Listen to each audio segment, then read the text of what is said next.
Guys, మనం ఇంతవరకు first person singular number I నేను అనే ప్రణవుని ఉపయోగించి రైట్ వర్బ్ వన్ అనే క్రియను ఉపయోగించి రోట్ అంటే వర్బ్ వన్ అంటే వ్రాయు, రోట్ అంటే రాస్తిని, రిటర్న్ అంటే రాయబడును. పర్సన్ బట్టి చివరి అక్షరం మారుతుంది అని చెప్పినాను. మరి అవి మనం 12 యాక్టివ్ వాయిస్లు 8 ప్యాసివ్ వాయిస్లు బాగా ప్రాక్టీస్ చేసినట్టయితే అప్పుడు ఏ సబ్జెక్ట్ అయినా వాడచ్చు. ఐ అనేది సింగులర్ అయితే వి అనేది ప్లూరల్, మనం ప్లూరల్ వాడచ్చు.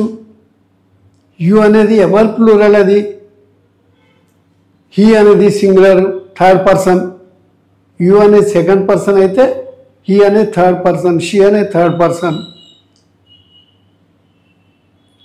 సీఎం అనేది థర్డ్ పర్సన్, ఇండియా అనేది థర్డ్ పర్సన్. ఏ సబ్జెక్ట్ అయినా వాడచ్చు. దే అనేది ప్లూరల్.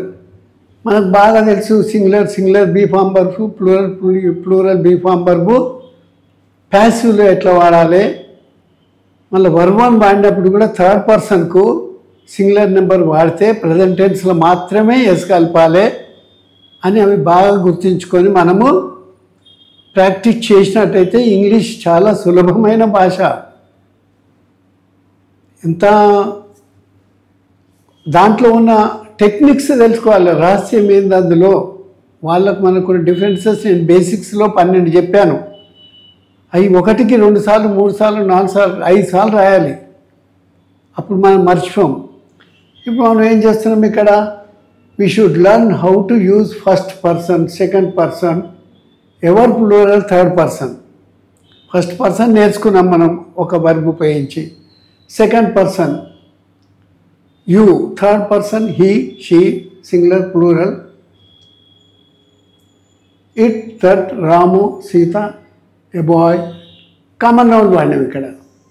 ఏ క్లాస్ కలెక్టివ్ నౌన్ వాడినాం, ఎన్ ఆర్మీ కలెక్టివ్ నౌన్ వాడినాం, రోబో కామన్ నౌన్ సింగులర్ వాడినాం. ప్లూరల్లో దే అంటాం. దే అన్నప్పుడు మనుషులకు వస్తుంది, వస్తువులకు వస్తుంది, వారు అవి. దోస్ అంటే అవి, దీస్ అంటే ఇవి అని, పీపుల్ అని ప్రజలని మనము ప్లూరల్ కూడా వాడచ్చు. చిల్డ్రన్, ఇండియన్స్, చిల్డ్రన్ పిల్లలు, ఇండియన్స్ భారతీయులు, యూరోపియన్స్. ఈ UROPIAN యూరోపియన్స్ స్పెల్లింగ్ తప్పు ఉంది. Indians, Europeans, Pakistanis, Chinese, Turkistanis, Americans.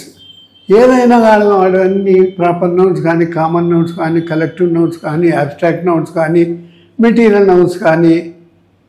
మనం సింగులర్ వాడితే సింగులర్ బీ ఫామ్ వర్బ్ వాడాలి, ప్యాసివ్లా. ప్లూరల్ వాడితే ప్లూరల్ బీ ఫామ్ వర్బ్ వాడాలి. ఇప్పుడు మనం ఇక్కడ ఫర్ ఎగ్జాంపుల్ ఉదాహరణకు రైట్ అనే పదానికి బదులుగా మనం రైట్ అంటే రైట్, రోట్, రిటర్న్ అని వాడినాం. రైట్ అంటే రాయు, రోట్ అంటే వ్రాసెను, రిటర్న్ అనేది రాయబడు అని. మనకి దానికి బదులుగా టేక్ అనే క్రియ వాడినా ముందు ఆ పదం యొక్క టెన్స్ తెలుసుకోవాలి. మనం రైట్ అంటే వర్బ్ 1, రోట్ అంటే వర్బ్ 2, రిటర్న్ వర్బ్ 3 అని మనకు తెలుసు. టేక్ యొక్క వర్బ్ అనేది TAKE, టేక్ ప్రజెంట్ టెన్స్, అది తీసుకోను అని. ఇన్ఫినిటివ్, అది అనంతమైన క్రియ. ఐ టేక్ టీ అంటాం, నేను టీ తీసుకుంటాను. I do not take tea, నేను టీ తీసుకోను అంటాను. టేక్ అనేది వాడుతున్నాం మనం ప్రజెంట్ టెన్స్లో వాడుతున్నాము. పాస్ట్ టెన్స్లో టుక్. అన్ని రకాల క్రియలు 8 రకాల క్రియలు ఇచ్చినండి, అందుకే ఒక్కొక్కటి తీసుకుని మనం వాడుతున్నాం. టుక్ తీసుకొనను వర్బ్ 2. టేకెన్ పార్టిసిపుల్, ఇది తద్ధర్మ క్రియ, ఫ్యూచర్ టెన్స్ కాదు. ఫ్యూచర్ టెన్స్ ఒక హెల్పింగ్ వర్బ్ 1 ఒక వర్బ్ 1 కలిపితే ఏర్పడేది తీసుకొనబడు అని. మనము టేక్ అనే క్రియను తీసుకొని మనం వర్బ్ అనే క్రియ మన మనసులో గుర్తుంచుకోవాలి. ప్రజెంట్ టెన్స్లో ఎట్లా వాడినాం, పాస్ట్ టెన్స్లో ఎట్లా వాడినాం, ఫ్యూచర్ టెన్స్ ఎట్లా వాడినాం. ప్రజెంట్ కంటిన్యూస్ ఎట్లా వాడినాం, పాస్ట్ కంటిన్యూస్ ఎట్లా వాడినాం, ఫ్యూచర్ కంటిన్యూస్ ఎట్లా వాడినాం, పర్ఫెక్ట్ ఎట్లా వాడినాం అనేది బాగా గుర్తుంచుకొని అది మనసులో ఉంచుకొని దాని ప్లేస్లో టేక్ అనే క్రియ తీసుకొని ఈ వర్క్ ఫామ్ యొక్క రూపాలు తెలుసుకున్నాక, అందుకే వర్క్ ఫామ్ యొక్క బుక్లెట్లో 1500 వర్క్ ఫామ్స్ ఇచ్చినాను నేను డివైడ్ చేసి. ఫామ్స్ టెన్సెస్ ఇవ్వడం అయింది. వాటికి be form verbs, helping verbs, finite verbs 1 నుండి 8 పేజీలలోనే ఇచ్చిన. ఎందుకంటే ఒక్కసారి ఇవి నేర్చుకుంటే ప్రతిసారి ప్రతి వాక్యంలో వస్తాయి కాబట్టి అవి ఖచ్చితంగా మనం వాడడం పనికొస్తాయి. అందులోనే రాసేందుకు గీతలు కూడా ఇవ్వనైంది. మిగతావి 6 రకాలుగా యోచించి తయారు చేసినాను. రైట్. టేక్ వర్బ్ 1 తీసుకోను, టుక్ వర్బ్ 2 తీసుకొనేను. పని అయిపోయింది. ఇక్కడ పాస్ట్ టెన్స్ ఇది. టేకెన్ తీసుకొనబడును పార్టిసిపుల్. ఈ పార్టిసిపుల్ ఈ టేబుల్ ఇట్లా ఎందుకు తయారు చేసిందంటే యాక్టివ్ వాయిస్ నుంచి ప్యాసివ్ వాయిస్కి మారటానికి పనికి వస్తుంది.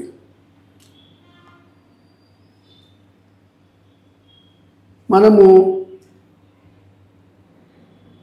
ఫస్ట్ మాదిరి వాక్యాలు మనం గమనించుకోవాలి. ప్రెజెంట్ టెన్స్లో రైట్ అనేది ఎట్లా వాడినాం మోడల్ గమనించుకొని 12 యాక్టివ్ వాయిస్లు ప్యాసివ్ వాయిస్లు రాయడం చేసినాం. మనము చదవడం కూడా ప్రాక్టీస్ చేసినాం. అట్లనే మనము వి అనేది ప్రాక్టీసు. వి అంటే ఫస్ట్ పర్సనే కానీ ప్లూరల్ బహువచనం అనేది. అవి వాడి చూడాలి.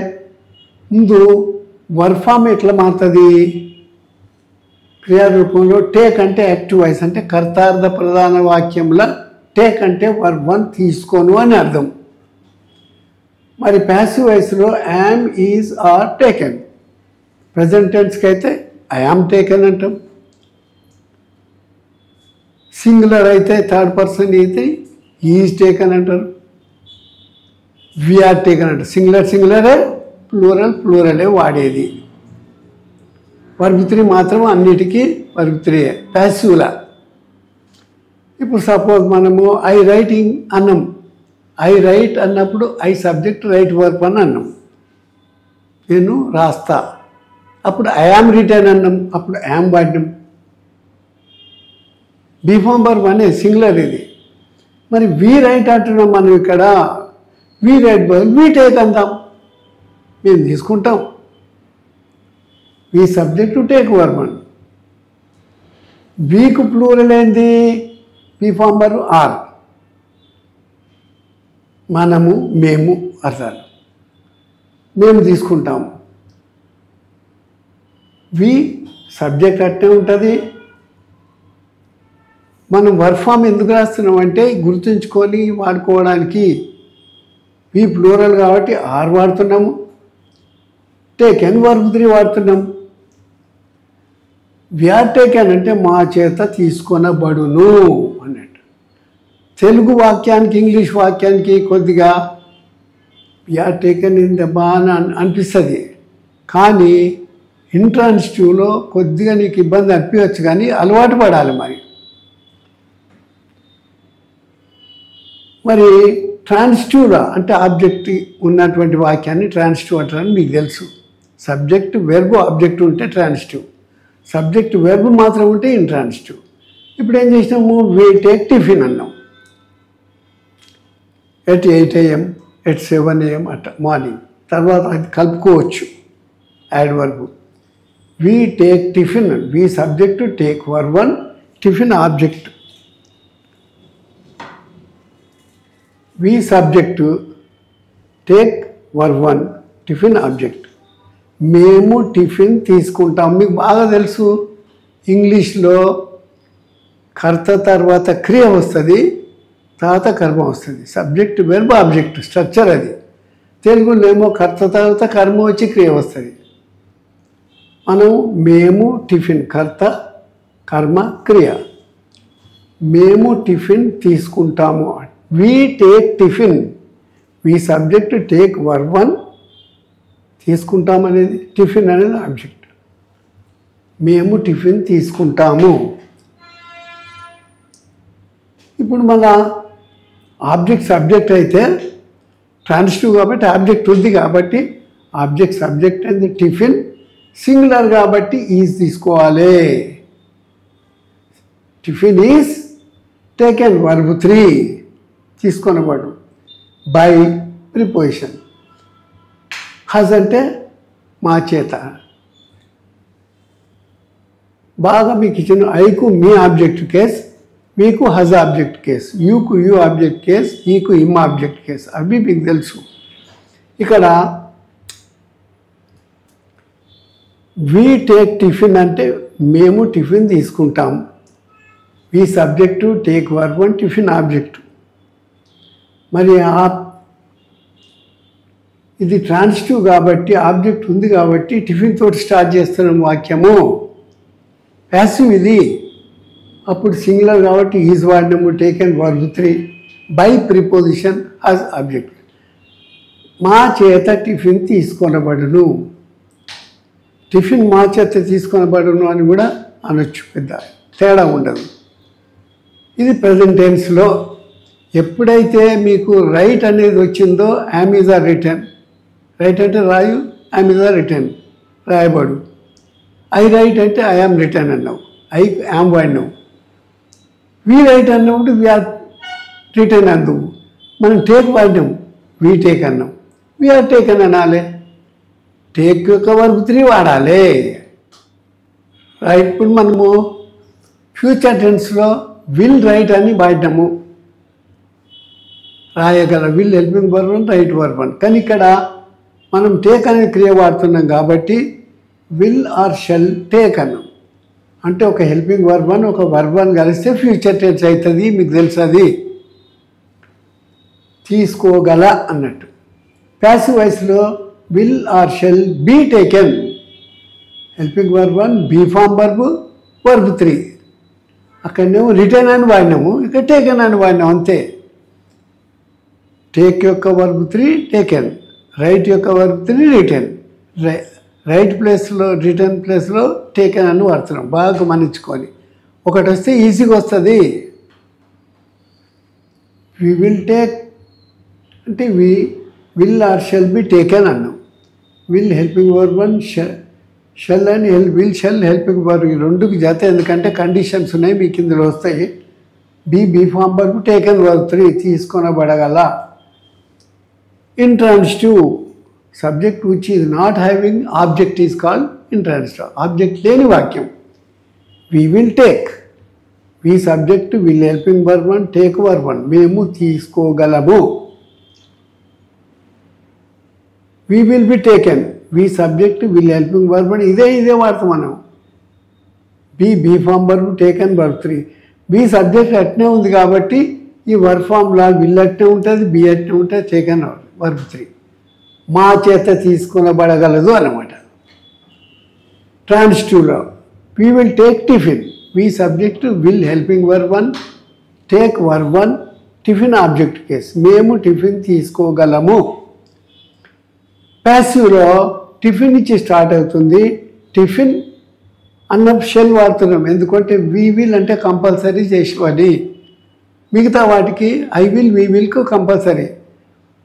యూషల్, హీషల్, దేశల్ మిగతా వాటి అన్నిటికీ షెల్ వాడితే కంపల్సరీ. పైన కంపల్సరీ తీసుకుంటూ ఉన్నాం కాబట్టి కింద కూడా ప్యాసివ్లో కంపల్సరీ అని చెప్పాలి. కాబట్టి tiffin shall be form verb వాడినాం, taken verb 3 by preposition us object case. అంతే. టిఫిన్ మా చేత తీసుకొనబడగలదు. ఇది ఎట్లా సులభమైందంటే మనం రైట్ అనేది బాగా ప్రాక్టీస్ చేస్తే ఏ వర్బ్ అయినా అని మనం వాడడం ప్రాక్టీస్ అవుతుంది. బాగా కొద్దిగా ఆలోచించి మనసు పెట్టితే చాలా సులభం. ఇక్కడ చూడండి, ప్రిపోజిషన్స్ అంటే విభక్తులు. ఇప్పుడు మనము బిట్వీన్ అని వాడినాం మధ్యన. మన ఫోటో చూస్తే Lakshmi sits between Ganesh and Saraswati అని చెప్పినాం. లక్ష్మి గణేషుని మధ్యన, సరస్వతి మధ్యన కూర్చున్నది. మధ్యన ఇద్దరు లేక ముగ్గురు, ఇద్దరు లేక రెండు వస్తువుల మధ్యన అన్నప్పుడు బిట్వీన్ అని వాడాలి. మరి చాలామంది మధ్యన అన్నప్పుడు అమాంగ్ అని వాడాలి. చాలామంది మధ్యన Rajiv Gandhi was killed among many people in Tamil Nadu. Rajiv Gandhi తమిళనాడుకు పోయిండు. ఆయన రోజు ఖచ్చితంగా చంపేయాలని 8 పాయింట్స్ పెట్టిరట. పాపం ఆయనకు తెలియదు. సిబిఐ బ్యూరో వాళ్ళు కూడా ఎన్నోసార్లు కాపాడారు. ఆయన పోయి మాట్లాడుతుంటే ఒక లేడీ వచ్చి తన సెల్ఫ్ ఆత్మహత్య దళం అన్ని బాంబ్స్ పెట్టుకొని కోట్ వేసుకొని వచ్చి పేల్చుకుంది. ఆమె చనిపోయి అక్కడ ఉన్న 8 మంది చనిపోయారు. గాంధీ ఇక్కడ రాజీవ్ గాంధీ వాజ్ కిల్డ్. ఈ ప్యాసివ్లో చెప్తున్నాం మనం. రాజీవ్ గాంధీ చంపబడాను అంటే ఆబ్జెక్ట్ సబ్జెక్ట్గా రాసి was B2 killed work 3 among many people, చాలామంది మధ్యన. అమాంగ్ అంటే చాలామంది. ఇది తమిళనాడు ఎక్కడ ఇది తర్వాత చేర్చుకోవచ్చు. ఫస్ట్ ఇది వచ్చింది అనుకో, మనం ఇప్పుడు ఏం చేసినాము, వీక్ బదులు రాజీవ్ గాంధీ వాడినాం. థర్డ్ పర్సన్ సింగులర్ అయినా సింగులర్ కాబట్టి వాడినాం. Killed work 3.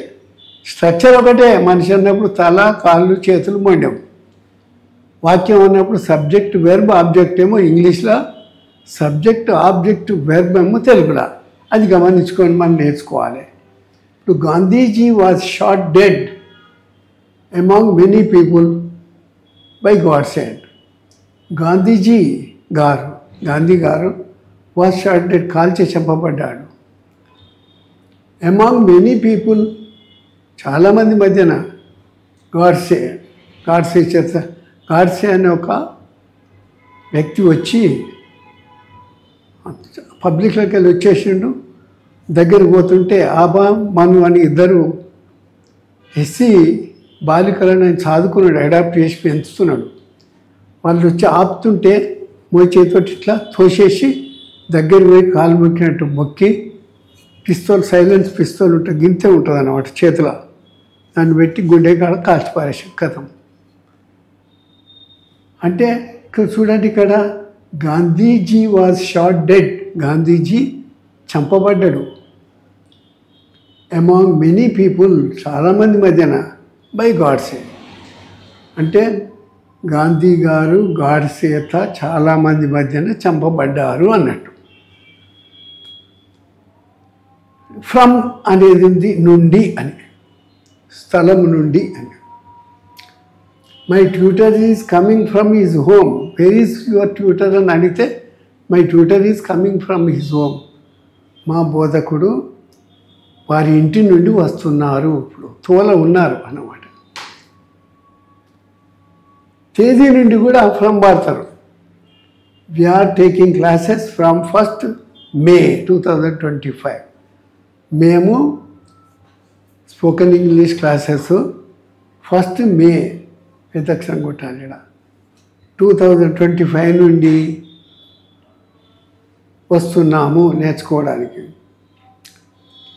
ఈడియం నానుడి తనగా beat the iron while it is hot. దీశాలి beat iron while it is hot. వాళ్ళు ఏమిటి కొలిమిలో పెడతారు కమ్మరి, బాగా వేడిగా ఉన్నప్పుడు డాకల మీద పెడతారు. గన్ను కొట్టే వాళ్ళు, సమ్మెటేసే వాళ్ళు వేడిగా ఉన్నప్పుడే దన సమ్మటేస్తే అది పొడిగా గడ్డపార మనం మంచిగా తేలుతుంది అన్నమాట. చల్లబడ్డంగా కొట్టినాం అనుకో పలిపోతుంది, అయినము గడ్డపారని వలిపోతుంది.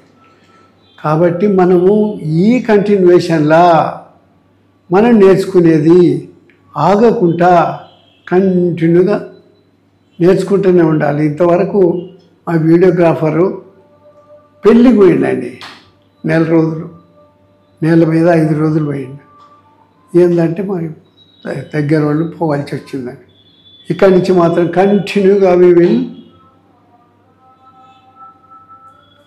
Continue our classes without any fail.